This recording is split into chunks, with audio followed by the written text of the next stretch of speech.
I'm on this winding path one last time. One last time. Let me explain why.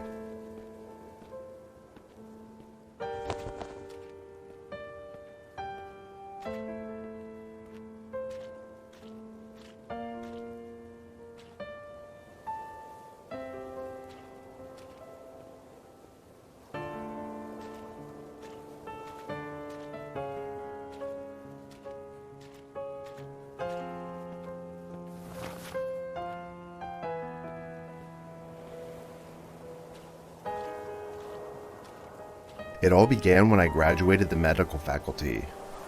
As I walked across the stage to receive my diploma, the mayor's eyes seemed to follow me. From that day on, he made an effort to attend every event or ceremony related to my career as a doctor.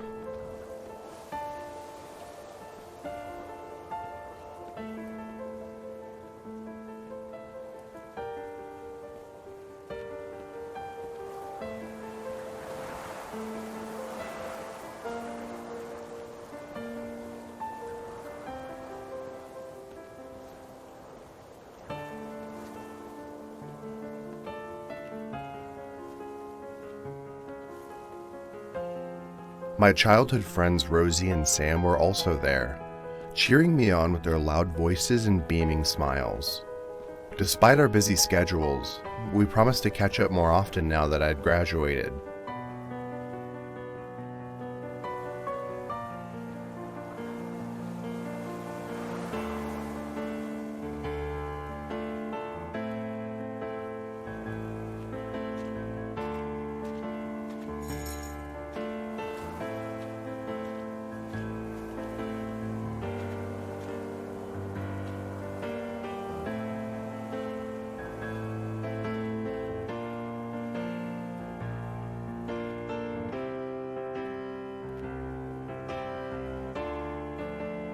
As I entered my first job as a doctor, I was full of hope and ambition.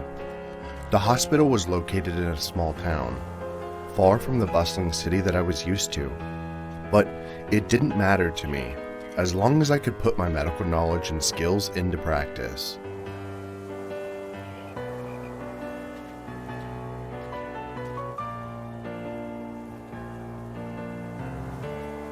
But reality hit me hard. The hospital was understaffed and underfunded. The equipment was outdated and the working conditions were poor. Patients came in with various illnesses, some easily cured with proper treatment, while others were too severe for us to handle.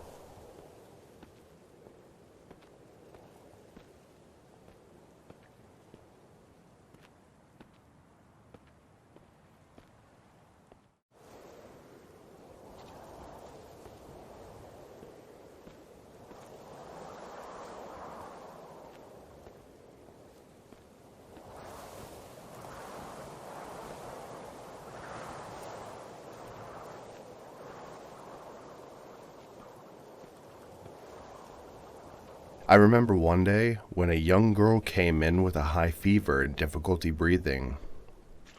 She needed urgent care, but we didn't have the necessary equipment or medication to treat her. We did our best to stabilize her condition, but she passed away before we could transfer her to a better equipped hospital.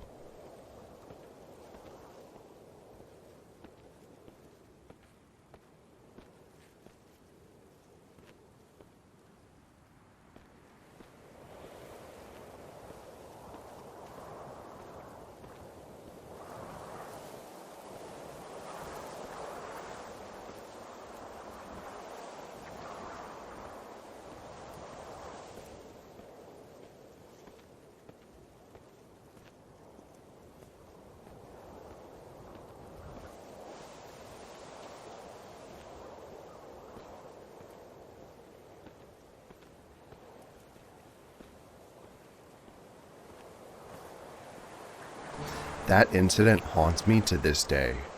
It made me realize the harsh reality of our healthcare system. How many lives could be saved if only we had access to better resources?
One day, as Rosie entered the hospital lobby to visit me, she couldn't help but notice the gleaming glass and marble walls, a stark contrast to the outdated equipment and overworked staff. She shook her head in frustration as she thought about the government's priorities.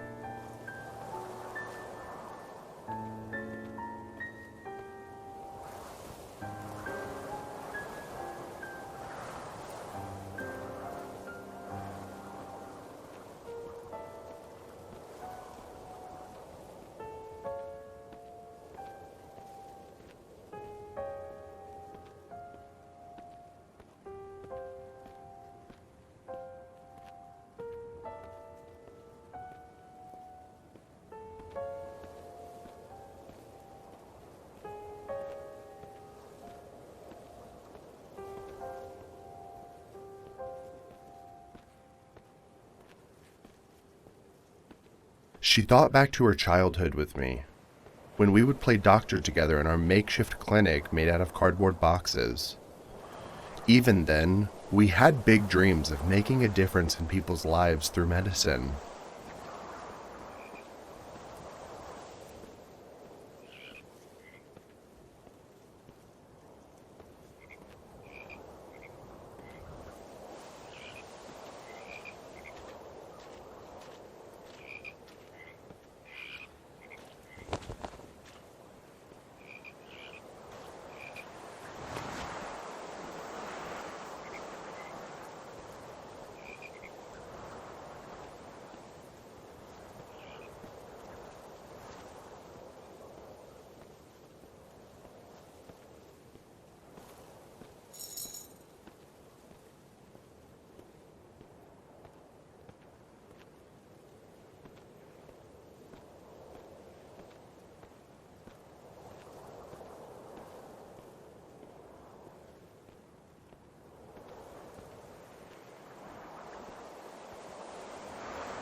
But as she grew older, Rosie realized that not everyone had access to proper health care like we did. Some families couldn't afford to seek medical help until it was too late, while others were turned away from hospitals due to lack of funds or resources.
all began when I graduated the medical faculty.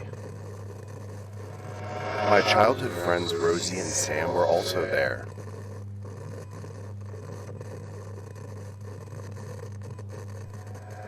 As I entered my first job as a doctor, I was full of hope and ambition.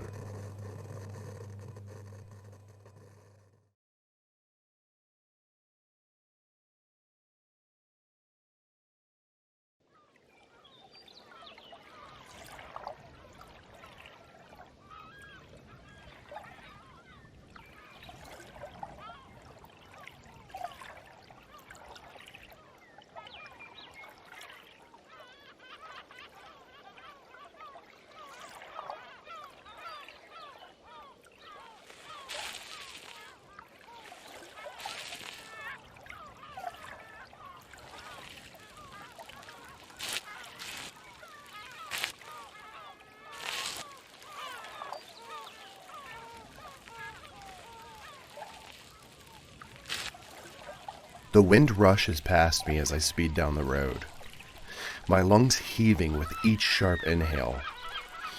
It's moments like these that cleanse not just my body, but my very soul.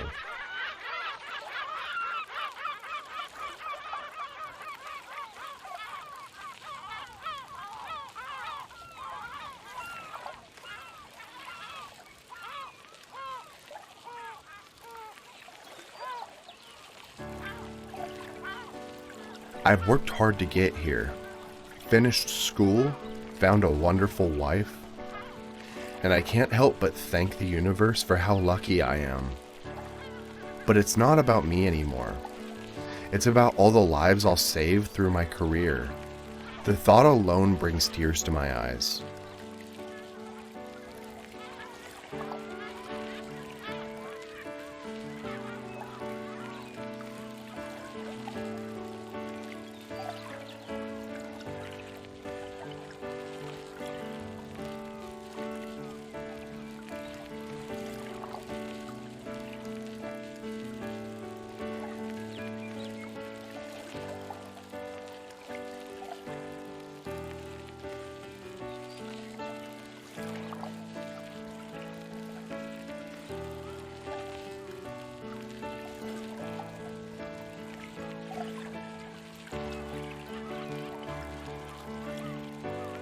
As I ride around the lake, the sun glinting off its surfaces takes my breath away. The beauty of this moment is almost overwhelming. My serotonin levels skyrocketing as I take in the magnificent view.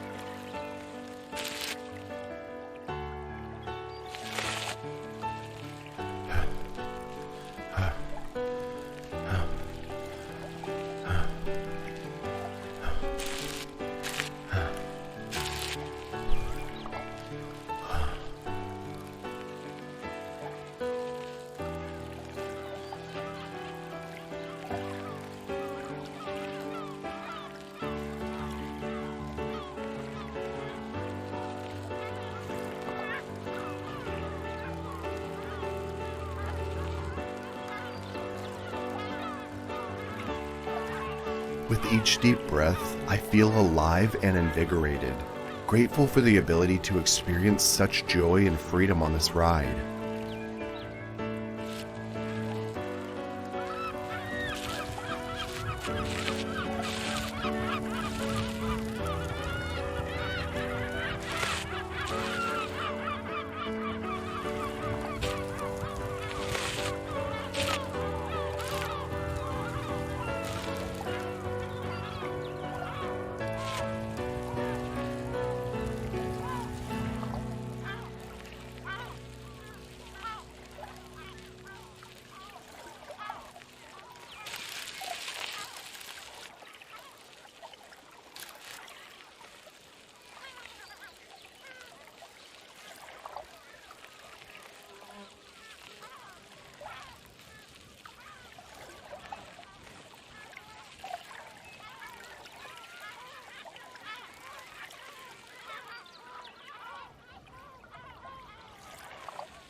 Somebody better grab an extinguisher, because I am literally on fire.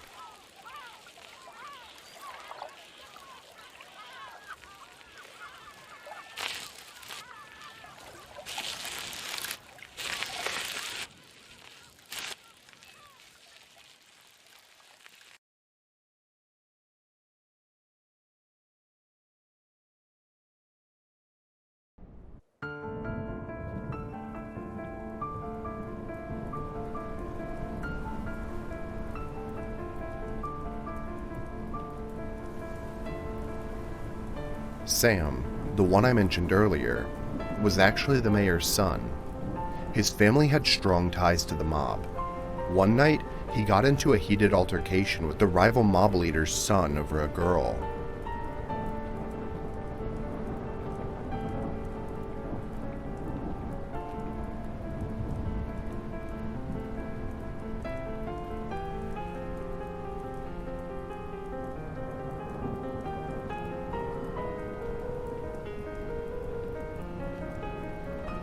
Unfortunately, things escalated and he ended up in my surgery room. Initially, everything appeared to be progressing well during the surgery. However, his body had an unexpected reaction to the medications used. His CRP levels began to rise uncontrollably, and I was at a loss as to why this was happening. I looked up at the clock. Every second felt like an eternity. The weight of responsibility weighed heavily on my shoulders, not just because he was the mayor's son, but because I had promised to save lives.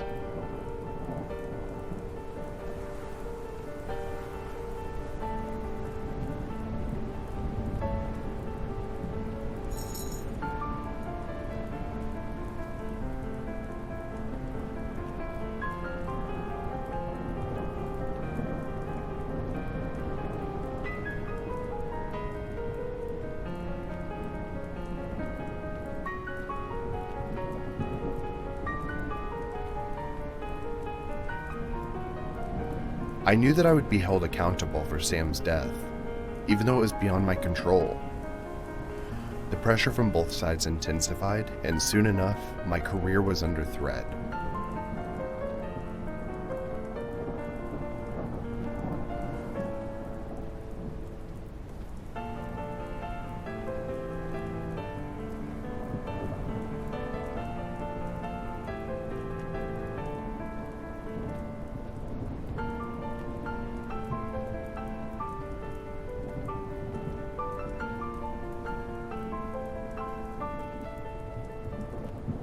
The pressure from Sam's family and the rival mob leader's family reached a boiling point. They were both demanding answers and were not satisfied with my explanation that it was just an unforeseen reaction to the medication. Things were about to get ugly.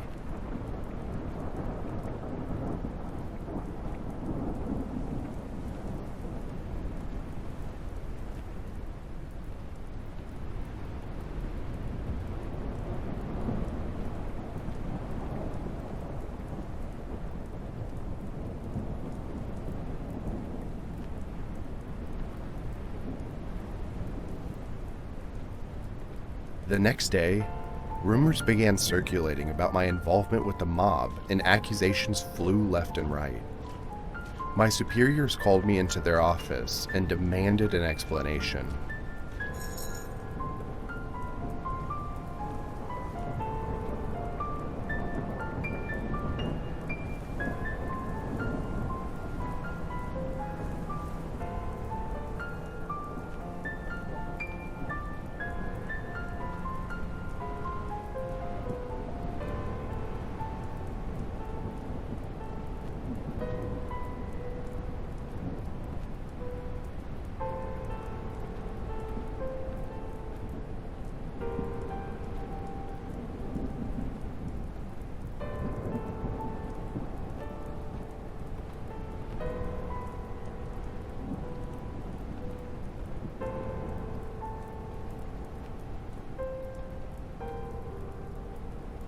How could they think that saving lives was a mere risk to me?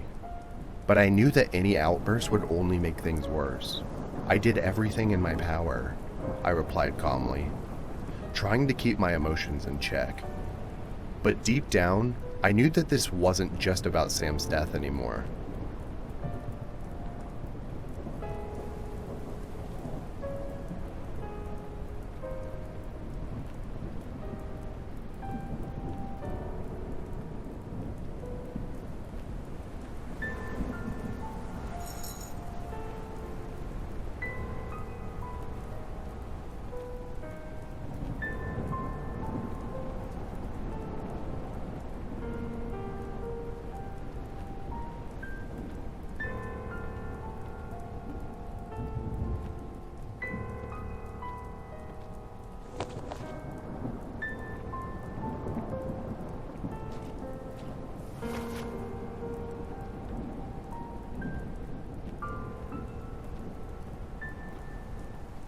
Maybe all those years of studying and working hard meant nothing in this world where politics trumped everything else. I sighed heavily as I walked back to my office. The wind chime outside tinkled softly, offering a brief moment of solace before reality came crashing back down again.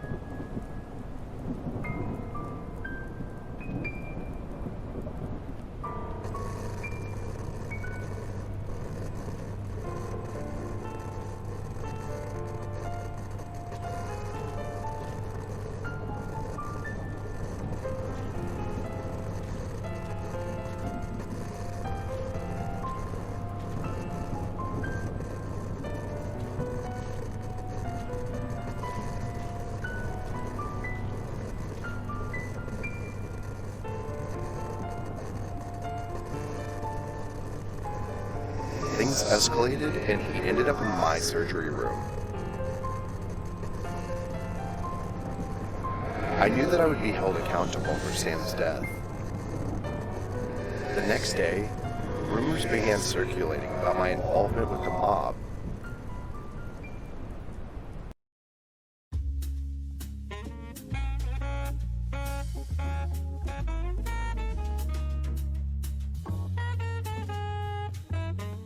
My wife, Rosie, was a force to be reckoned with. She was a successful real estate broker and also happened to be related to the mayor. Her connections and charm made her a formidable figure in our community.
Her manicured nails tapped nervously on the tabletop, her well-coiffed hair hiding the creases of worry on her forehead.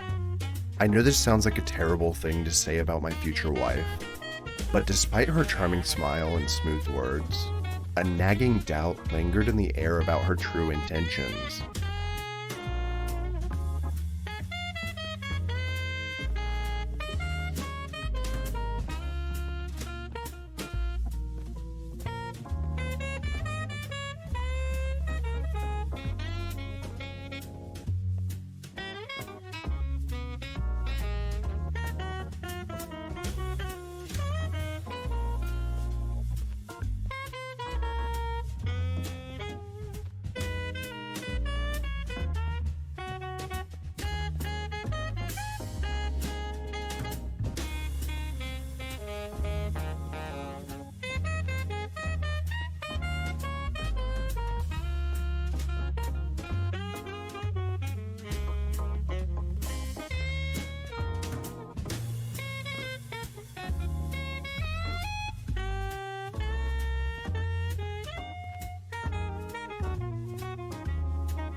Despite this, we had formed a close bond over the years in our small town.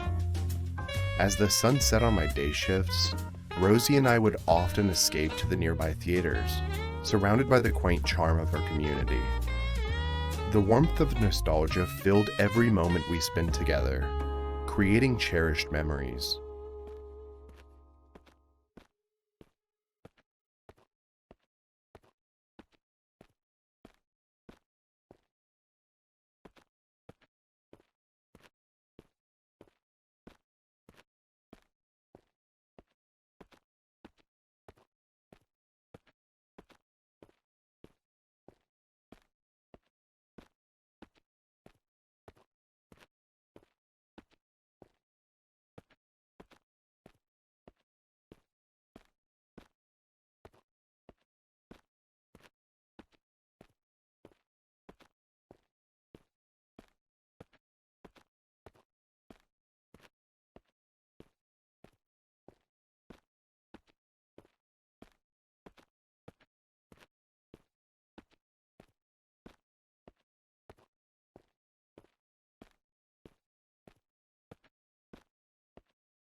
One night, as we sat at the dinner table, Rosie brought up the topic of starting a family. I could see the excitement in her eyes as she spoke about our future children. But all I could feel was fear. Fear of not being able to provide for them or protect them in this dangerous world we live in.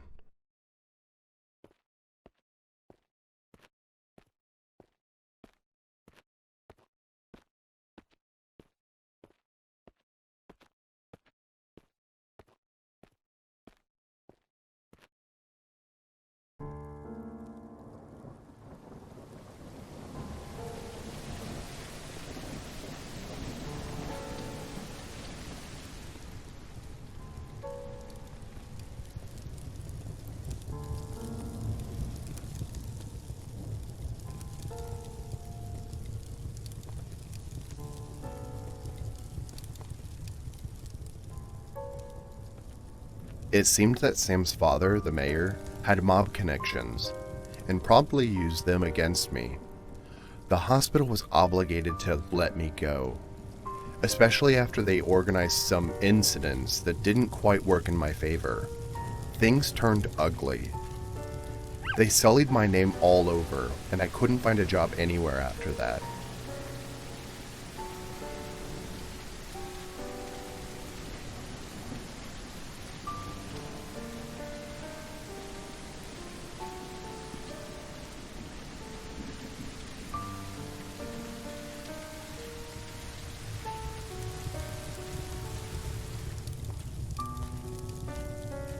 Being broke wasn't the only issue. Shameless gossip was propagated all around town, and by the end, I'd lost touch with many a friend and family member. My relationship with Rosie was also inevitably broke down, and we broke up.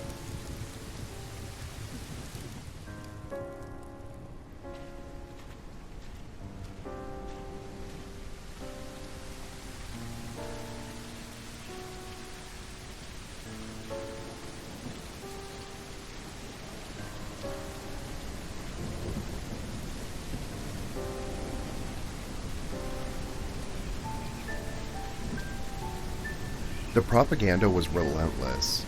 Rumors spread like wildfire, and my once supportive community turned against me. I could feel the stares and whispers everywhere I went.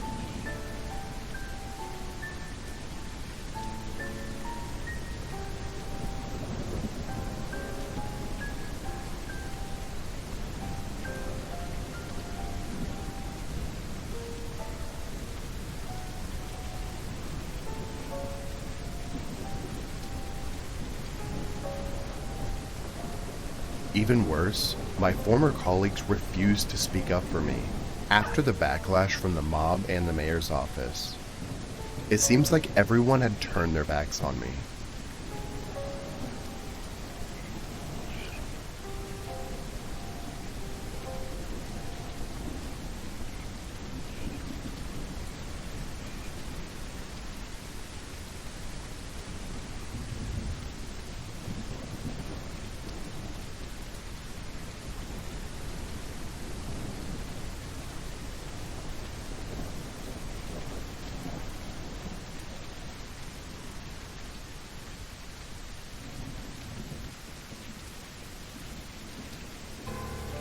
With no job prospects and dwindling savings, I was forced to sell my house and move into a small apartment on the other side of town. My parents were disappointed in me for losing my prestigious job and were ashamed of the rumors surrounding me.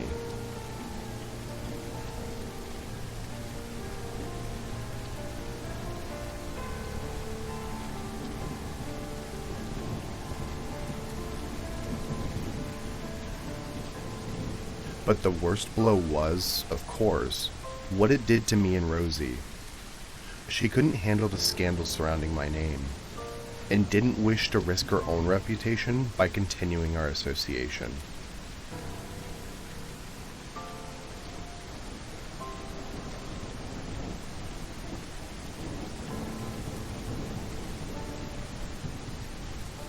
As I packed up my belongings, memories of our past dates and conversations flooded my mind. How could she abandon me like this? After everything we had been through, it was like a dagger to my heart.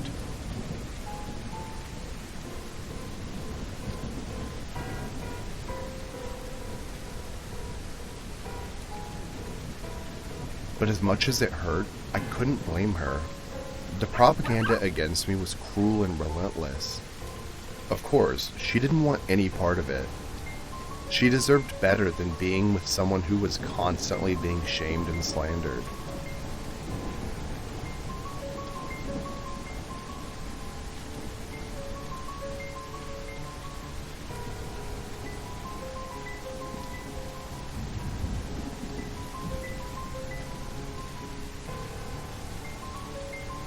I thought about reaching out to her, begging for another chance. But I knew deep down that it wouldn't make a difference. The damage had been done and our relationship was beyond repair.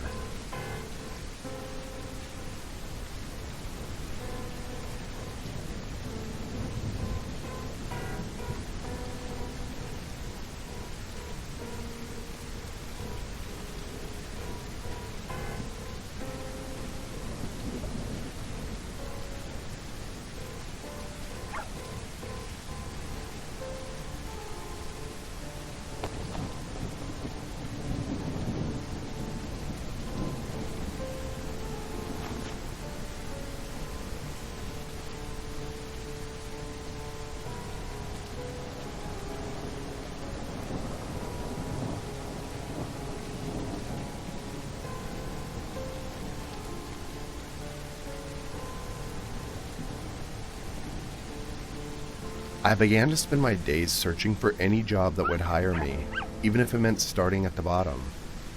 But no one wanted to give me a chance. The mayor's influence seemed to reach every corner of our small town.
It seemed that Sam's father, the mayor, had mob connections. The hospital was obligated to let me go. But the worst blow was, of course, what it did to me and Rosie.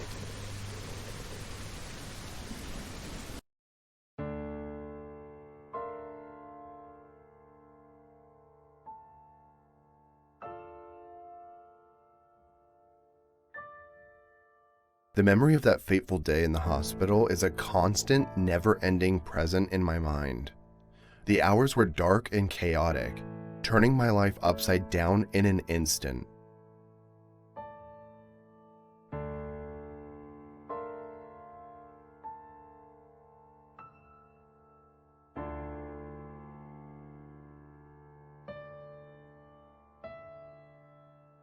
Amidst the madness and chaos, I found a moment of clarity as I gazed out the room. My eyes fell upon a personnel guy swiftly and furtively holding a small bottle in his pocket. It said cyan something on it. He looked at me and winked. "Mr. Salieri sends his regards."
The sight sent shivers down my spine, a stark reminder of the dark lurking behind every corner.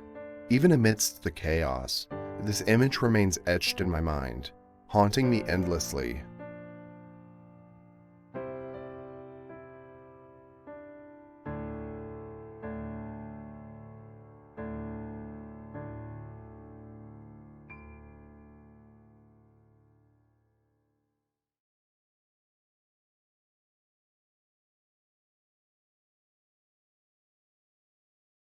So this is why I've been on this winding path. To put an end to the crushing weight of sadness that has plagued me by throwing myself off the edge of this cliff. The jagged rocks below taunt me, daring me to take the leap and release myself from it all.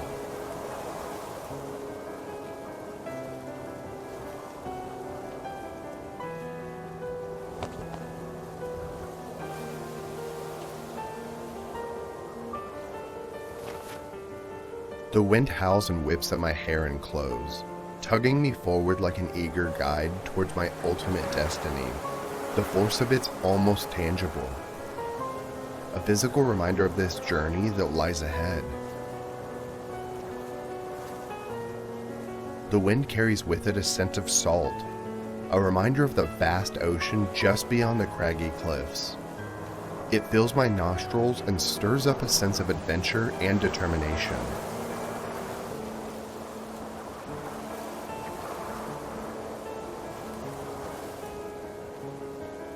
The wind tastes of pure, untamed freedom, a rush of cool air that invigorates my senses and pushes me to take the leap towards my destiny.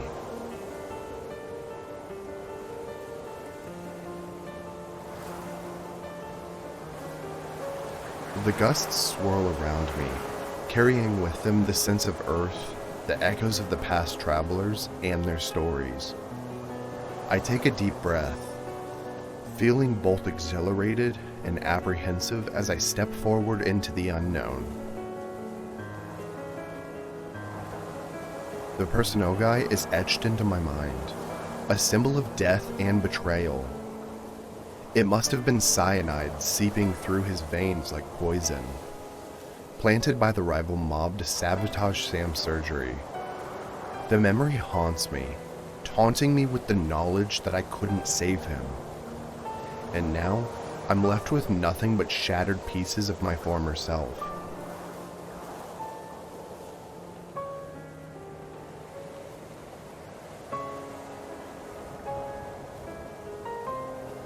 But I cling to one memory, a glimmer of joy amidst the darkness. Riding a bicycle 5 years ago, feeling the wind rush against my skin, and the freedom of breathing without fear or pain. It was a fleeting moment, but it remains burned into my soul. I choose to keep living despite the overwhelming grief and emptiness. Breathing is my purpose, my reason for living, and I've come to realize that it is actually the most profound purpose of all. Lights are